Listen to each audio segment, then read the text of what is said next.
nome do Pai, do Filho e do Espírito Santo. Amém. Caríssimos irmãos, estamos celebrando hoje, nesse domingo, dia 3 de maio, a festa da Invenção da Santa Cruz. Festa esta que pertence ao próprio do Brasil. Um privilégio para nós, católicos do Brasil, que celebramos esta festa da Invenção da Santa Cruz, com permissão da Santa Sé, de forma que a terra de Santa Cruz tem este privilégio do Brasil de celebrar esta festa neste domingo. Mesmo coincidindo com o domingo, a festa da Invenção da Santa Cruz, ela sobressai, portanto celebramos neste dia 3 de maio. Tudo começa ali na Sexta-feira Santa, em que nós adoramos Nosso Senhor pregado e morto na cruz.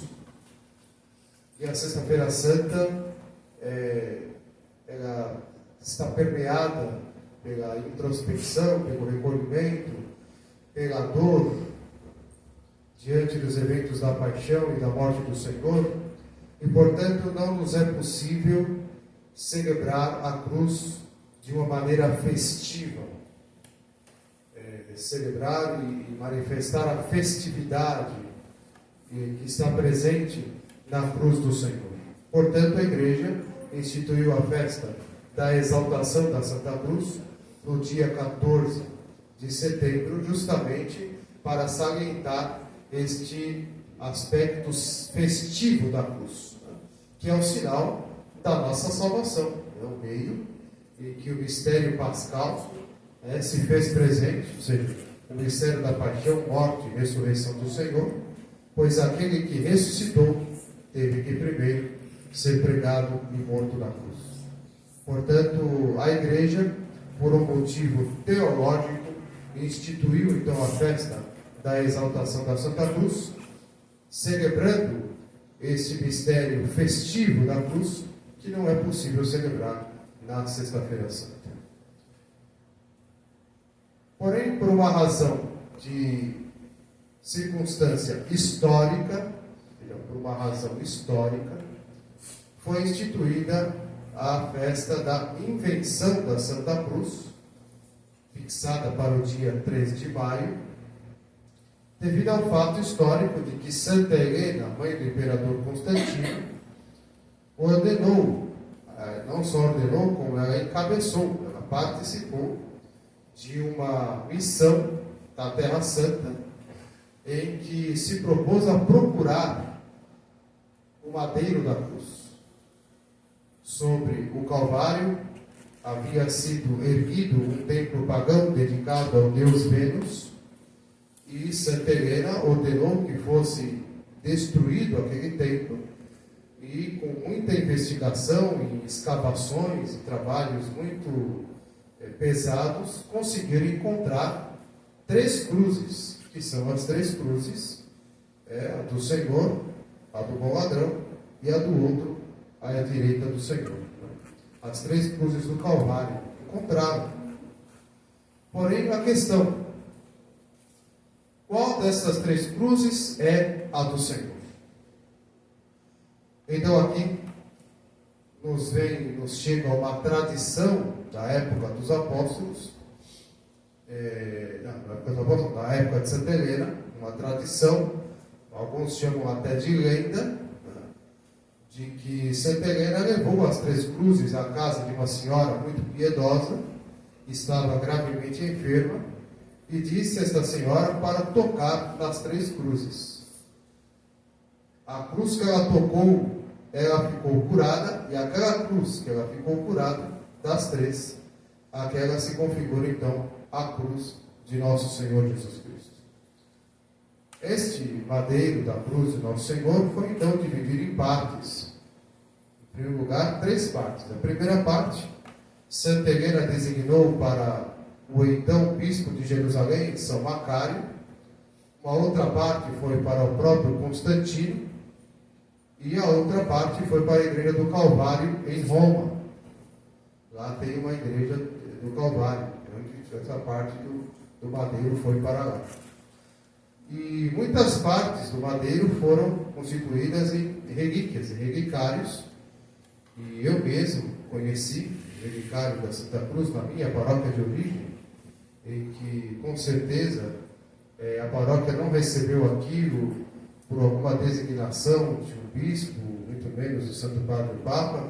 Com certeza aquela relíquia havia sido designada para a catedral, a antiga catedral de São Paulo, que foi demolida. Essa antiga catedral ficava onde hoje, ali na Praça da Sé, está um monumento dedicado a São José de Anchieta, lá embaixo, ali na Praça da Sé.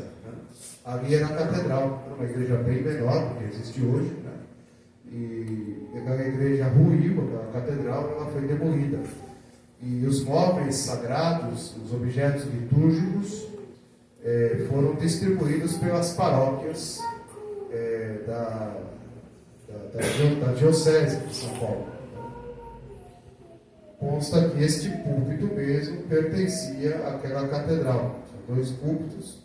Um dos púlpitos foi designado para a minha paróquia, ficava na capela de Nossa Senhora de Lourdes, não era mais usado, porque depois do concílio, já não se usava mais, ficou em desuso, e este púlpito foi recuperado, foi restaurado, diz que pertencia àquela catedral.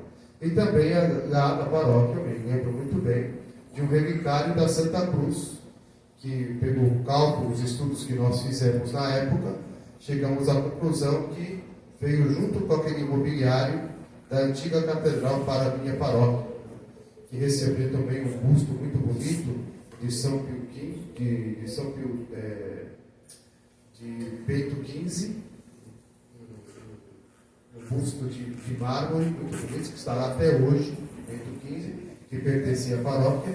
Também 2 nichos, um de Nossa Senhora Aparecida, muito piedoso, e também outro do Menino Jesus de Praga, que está na igreja lá até hoje, né? E muitos outros objetos assim, de cálices e ângulos, etc., que lá na paróquia está até hoje lá, e que pertencia à antiga Catedral da Sé. E aquele relíquia do Leio da Cruz, nós tínhamos certeza que também veio junto da antiga catedral para a nossa paróquia. A nossa paróquia não teria por que receber o santo leio designado pelo Papa, ou mesmo pelo bispo diocesano, por algum motivo qualquer. A paróquia era uma paróquia de bairro, com certeza ela tinha sido designada para a catedral. De forma então que essa relíquia do santo leio foi designada para várias partes do mundo, catedrais, santuários, basílicas, etc., basílicas menores. Então, em toda parte é venerada a relíquia da Santa Cruz. E esta festa, então, é dedicada à invenção da Santa Cruz. Invenção para nós é uma palavra que tem outra conotação. Remete a um inventor, alguém que inventou alguma coisa, e compreendido no português como se alguém tivesse tirado alguma coisa do nada, né? Se tivesse criado alguma coisa. Mas no latim, a inventione tem um sentido mais preciso e também de um alcance muito maior. Né? Significa aquele que descobriu algo presente na realidade que até então ninguém conhecia. Né? Ou seja, Santa Helena tomou a iniciativa de procurar o Santo Leio e ele foi descoberto, porque até então a igreja dava tudo por perdido, né? Dava tudo por impossível de encontrar. E Santa Helena, pela sua intervenção, como uma mulher voltada e temente a Deus, e muito devota da Santa Cruz, ela então conseguiu este feito pela graça de Deus e pela sua iniciativa. De modo então que a festa da invenção da Santa Cruz remete a esta festividade. Ele se alegra por ter encontrado o Santo Leio. E aqui a igreja nos oferece os ensinamentos relativos a esta festa tão importante para nós, para a igreja e para nós católicos aqui no Brasil, que podemos celebrá-la no próprio do Brasil. No Evangelho da Missa, da invenção da Santa Cruz, a igreja nos propõe aquela passagem que Nicodemos se encontra com o Senhor à noite narrado no Evangelho de João. E Nicodemos, que gostava do Senhor, era um fariseu, muito fervoroso, porém gostava do Senhor, gostava de ouvir o Senhor.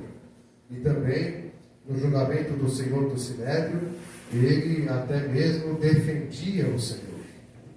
De forma então que conversou com o Senhor e nosso Senhor lhe disse: quem não nascer de novo, não entrará no reino de Deus. Então Nicodemos argumenta: mas Senhor, será que um velho como eu pode voltar ao ventre de sua mãe e nascer novamente? Nosso Senhor estava ensinando no sentido sobrenatural e, como sempre, como entendiam os fariseus, os judeus, os doutores da lei, compreendendo as palavras do Senhor no sentido puramente natural. Como se tivesse que renascer, voltando ao ventre da mãe e nascendo novamente. Nosso Senhor está falando do sacramento do batismo, está falando no sentido sobrenatural. Tanto que nosso Senhor, então, diz a Nicodemos: aquele que não nascer da água e do Espírito Santo, não entrará no reino de Deus. Quem nasceu da carne é carne. Sim, quem nasceu do ventre de sua mãe é carne, é ser humano. Quem nasceu do Espírito é Espírito. Ou seja, quem nasceu de Deus, pelo sacramento do batismo, ou seja, para uma vida espiritual, para uma vida sobrenatural, este nasceu do Espírito, então este é Espírito. Assim, então, nosso Senhor ensina a Nicodemos que o mistério pascal de sua paixão, morte e ressurreição tem como efeito a remissão dos pecados, e esta remissão dos pecados opera-se em nós através do sacramento do batismo. Efetua-se em nós, efetiva-se em nós, melhor dizendo, pelo sacramento do batismo, em que recebemos todos os frutos e as consequências da paixão, morte e ressurreição do Senhor. De modo que a imagem da cruz, a imagem do madeiro, figura como o símbolo, o sinal principal. Mas não o madeiro em si, somente o madeiro. O Cristo crucificado, pregado na madeira. A heresia protestante quis trazer a elevação da cruz sem o crucificado, com a seguinte desculpa, que nosso Senhor ressuscitou e, portanto, não podemos adorar um Cristo morto na cruz. Pois bem, a igreja sempre nos ensinou, e para isso instituiu até festas relativas à Santa Cruz, sem falar da Sexta-feira Santa, nos ensina a adorar o Senhor pregado e morto na cruz. Porque se nós celebramos na Páscoa a ressurreição, e esta festa da invenção da Santa Cruz sempre coincide com o tempo da Páscoa, então significa que aquele que ressuscitou teve que primeiro morrer para depois ressuscitar. E não foi qualquer morte, como diz a epístola de hoje. Foi morte de cruz. Foi a morte de cruz. Portanto, a imagem do madeiro, do Cristo crucificado no madeiro, é para nós a grande referência do mistério pascal, da paixão, morte e ressurreição do Senhor. Tudo o que acontece antes da crucifixão e tudo o que acontece depois da crucifixão encontra sua síntese, encontra o seu ápice na própria crucifixão no alto do Calvário. Por isso, então, a igreja venera e adora o santo madeiro, adorando o Cristo ali crucificado. Portanto, a igreja exalta o crucifixo. O crucifixo, que é diferente de uma cruz sem crucificado. Ou seja, é a cruz com o crucificado ali pregado. De modo que adoramos o Senhor que ali morreu por nós, que ali molou o seu corpo santíssimo, que ali derramou o seu sangue preciosíssimo pela nossa salvação, pela nossa redenção. De modo então, caríssimos irmãos, que tudo na igreja tem como referência o crucifixo, a começar pela Santa Missa. A missa tridentina, o crucifixo é a referência do sacerdote. Ele sempre está voltado para o crucifixo. O único momento que o padre não está voltado para o crucifixo é o momento da pregação, que o padre se dirige ao púlpito e ele se dirige aos fiéis para a prática, como esse momento aqui que estamos realizando. Porém, em todos os momentos da Santa Missa, o padre está olhando para o crucifixo. Suas inclinações de cabeça, suas inclinações, suas vênias, inclinação com o corpo, suas genuflexões, tudo é dirigido para o crucifixo fixo no altar. E o crucifixo nunca é colocado aos nossos pés, nunca é colocado diante dos nossos olhos, na altura dos olhos. Ele é sempre colocado acima dos olhos, justamente para nos elevar, para nos fazer levantar a cabeça, levantar os olhos, e assim, maravilhados, agradecidos, exultantes, também cheios de temor e cheios de reverência, nós adoremos o Senhor morto na cruz. De modo então que na liturgia católica a cruz ela é o centro e para o qual tudo converge. De modo assim então que a Igreja quer nos ensinar assim deve ser na vida do católico.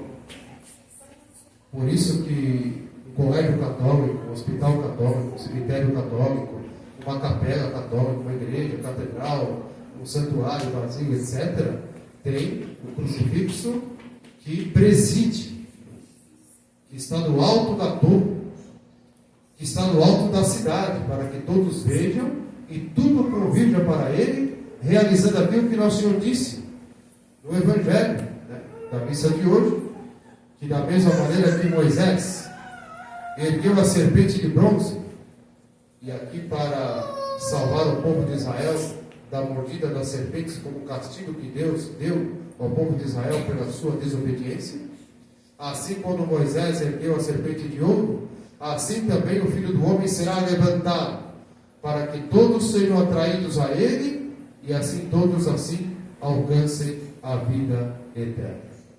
Então realmente na igreja isso se realiza.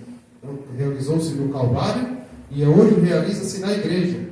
Não há colégio católico, cemitério católico, não há igreja, catedral, santuário, basílica que não ostenta o crucifixo acima das cabeças dos homens, para que tudo convirja para ele, para que todos o reconheçam, para que todos o adorem como nosso Salvador, como aquele que morreu por nós, pregado na cruz.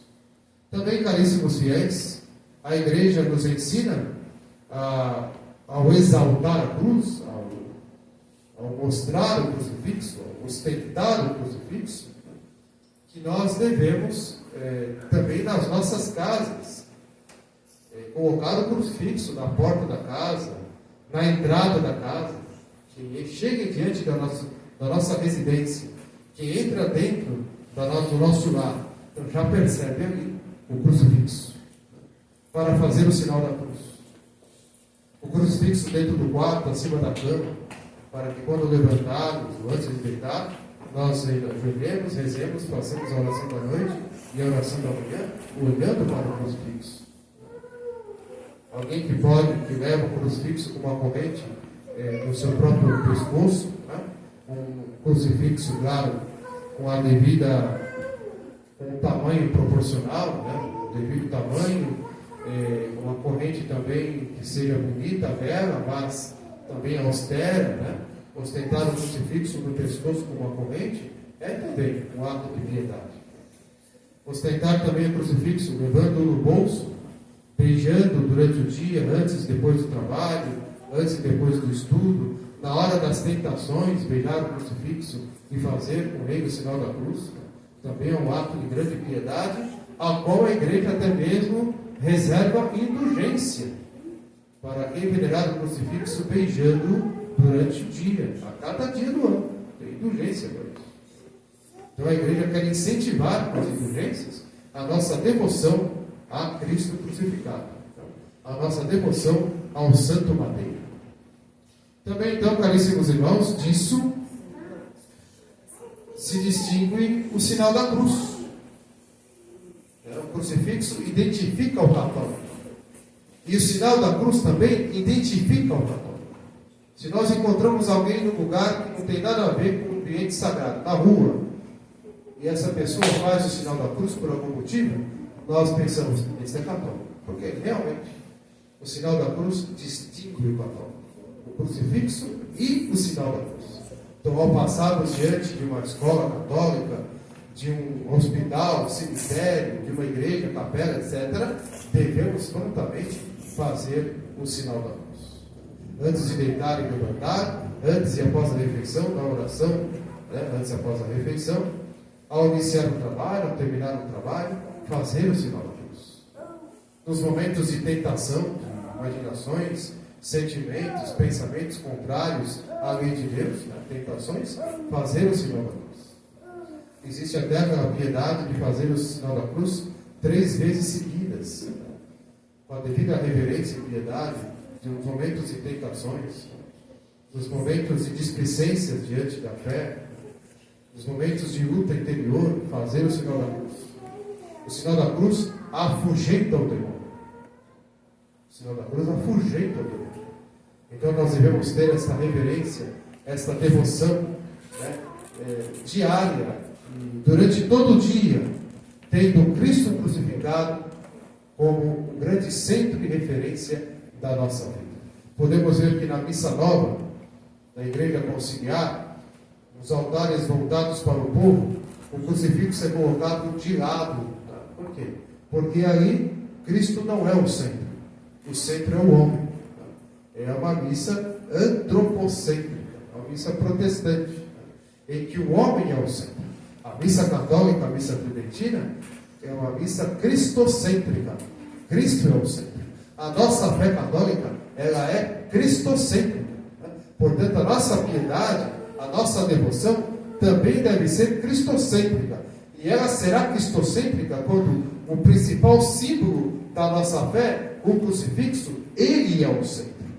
Ele preside. A todo momento, estamos procurando o crucifixo. Nós não saímos sem portar o crucifixo. Nós não fazemos nada sem o crucifixo. De modo, então, caríssimos irmãos, a igreja, nesse dia da invenção da Santa Cruz, a igreja, mais uma vez, quer nos levar a termos aquela devoção ao sinal da nossa salvação, ao sinal do católico, que é a cruz do Senhor. Portanto, caríssimos irmãos, que esses ensinamentos, então, nos levem a nunca nos envergonhar da cruz. Como diz São Paulo, Cristo crucificado é escândalo para os judeus e loucura para os pagãos. O que é para os homens escândalo e loucura, o que é para os hereges escândalo e loucura, para nós é motivo de um santo orgulho. É um motivo de uma alegria exultante, é um motivo de uma alegria pascal. Nós nos alegramos e nos exultamos com a Santa Cruz. Por quê? Porque ela não é mais sinal de vergonha, ela não é mais sinal de maldição, como dizia lá as profecias do Antigo Testamento: maldito aquele que é pregado no madeiro. A partir de nosso Senhor Jesus Cristo, que morreu, crucificado e ressuscitou ao 3º dia, a cruz deixa de ser sinal de escândalo, sinal de vergonha, sinal de maldição, para ser sinal de salvação, para ser sinal de graça, para ser sinal da bênção de Deus. Então nós, caríssimos irmãos, não podemos nos envergonhar da cruz de Cristo. Não podemos esconder a cruz de Cristo. Temos que ostentar o crucifixo. Temos que mostrar a todos, com humildade, também com discrição, mas sem respeitos humanos, mostrar que nós sim somos católicos e que nós adoramos o Cristo crucificado, porque o Cristo crucificado ressuscitou para a nossa salvação, nos dando a vitória sobre o pecado, sobre o mundo e sobre a morte. Portanto, caríssimos irmãos, o crucifixo para nós é esse sinal de alegria, é esse sinal de vida interior, é o sinal da nossa salvação, é o sinal da nossa santificação. Portanto, caríssimos irmãos, a festa da invenção da Santa Cruz vem também mais uma vez nos lembrar que nós devemos carregar a nossa cruz. Nosso Senhor carregou o madeiro, carregou sua cruz por amor de nós, sem reclamar. Nosso Senhor sofreu tudo por nós. Ele fez questão de esgotar o cálice. Ele fez questão de derramar até a última gota do seu sangue, por amor de nós, pregado na cruz. Portanto, nós, caríssimos irmãos, não podemos fugir da cruz. A cruz que vem caracterizada para nós como, em primeiro lugar, a luta contra o pecado, o esforço que temos que fazer em correspondência à graça de Deus, que nunca nos falta, para vencer o pecado, o esforço que temos que fazer para vencermos os nossos pecados. Também, caríssimos irmãos, a cruz vem caracterizar todas as nossas responsabilidades relativas aos nossos deveres.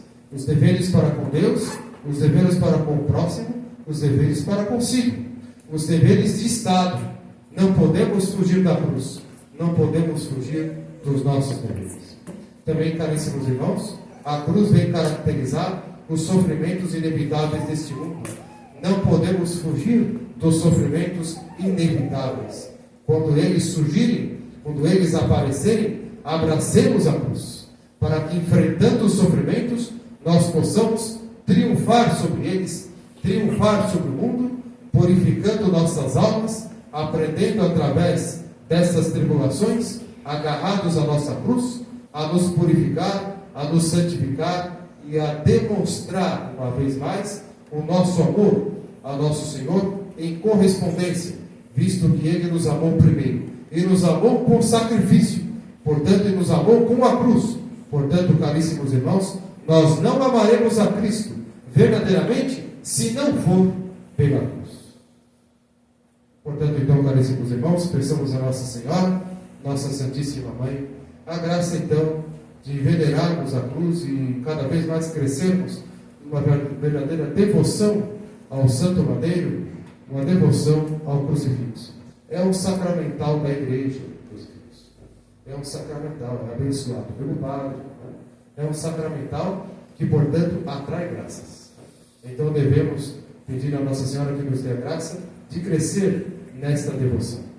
E que a cruz seja realmente o centro da nossa vida, o centro para o qual toda a nossa vida converge, e que possa, então, nos lembrar sempre que devemos carregar a nossa cruz até o nosso Calvário, abraçados com ela, pregados nela, para que assim, participantes da morte do Senhor, portanto também pela cruz, possamos ser participantes da vida do Senhor, da gloriosa ressurreição. Louvado seja nosso Senhor Jesus Cristo.